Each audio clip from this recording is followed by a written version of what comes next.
মেঘলা আকাশ, ভোরের স্নিগ্ধ আলো, এ যেন এক নতুন শুরু। অনেক দিন ধরেই অপেক্ষা করছিলাম এই মুহূর্তটার। বিদেশ সফর, যা করোনার কারণে থেমে গিয়েছিল অনেক আগেই। করোনার সময় পাসপোর্ট করলেও লকডাউনের জন্য সব বন্ধ হয়ে যায়। তারপর কেটে যায় অনেকগুলো বছর। ইচ্ছে ছিল ভারতে যাওয়ার, কিন্তু ভারতের ভিসা তো সাময়িকভাবে বন্ধ। তাই মাসুদের পরামর্শে সিদ্ধান্ত হলো থাইল্যান্ড যাচ্ছি। ভিসার জন্য পাসপোর্ট জমা দিলাম। আমাদের 3 জনের ভিসা আসলো, কিন্তু ছোট মেয়ের ভিসাটা দিল না। কিছুদিন পর জানানো হলো মানহার ভিসা রিজেক্ট। আমাদের ভিসার মেয়াদ ছিল মাত্র 3 মাস। এদিকে আমার পরীক্ষা শুরু, মানহার ভিসাও আসছে না।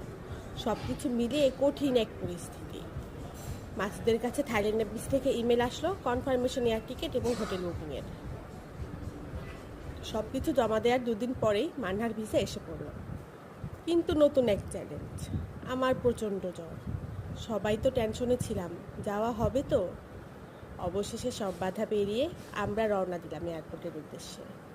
বিশ্বাস হচ্ছিল না আমরা সত্যিই যাচ্ছি এক নতুন দেশে নতুন অভিজ্ঞতা অর্জন করতে, নতুন সংস্কৃতির সাথে পরিচিত হতে। এয়ারপোর্টে পৌঁছে এয়ার টিকিট হাতে নিয়ে আমরা চলে যাই ইউসিবি লাউঞ্জে ব্রেকফাস্টের জন্য।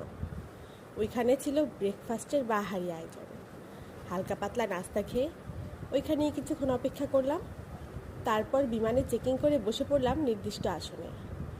বিমানটা যখন আকাশপথে উড়াল দিল, মেঘের উপর দিয়ে উড়ে চলা, আহা, এ যেন এক অন্যরকম অনুভূতি, ভাষায় প্রকাশের মতো না। মনে হচ্ছিল যেন মেঘের ওপর শুয়ে আছি। কিছুক্ষণ পরে হাতে নিলাম 1 কাপ চা।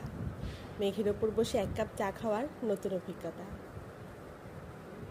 সব বাধা পেরিয়ে আমরা এখন আকাশে, নতুন অভিজ্ঞতার পথে।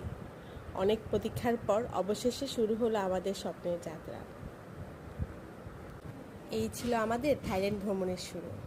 আমার যাত্রার এই রোলার কোস্টারে আপনাকে স্বাগতম। পরবর্তী পর্বে থাকবে থাইল্যান্ডের প্রথম পা রাখার অনুভূতি, নতুন জায়গা, নতুন মানুষ, নতুন সংস্কৃতি আর অনেক অনেক অজানা অভিজ্ঞতা। So stay tuned.